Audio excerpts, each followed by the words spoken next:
lahat. Ito, yan, busy pa po sa pagbibilang. Yan.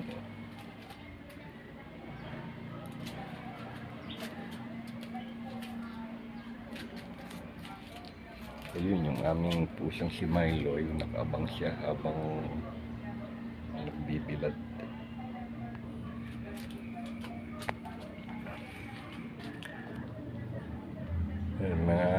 Marami pong mga files na aking tinutuyo at napakahalaga pa naman yun at mga makasaysayan, kaya hindi ko siya pinababayaan. Yung ibang mga nasisirang libro nire-repair ko pa kasi napakahalaga po sa akin ng mga libro at noon matagal din akong nangoleksyon ng mga libro.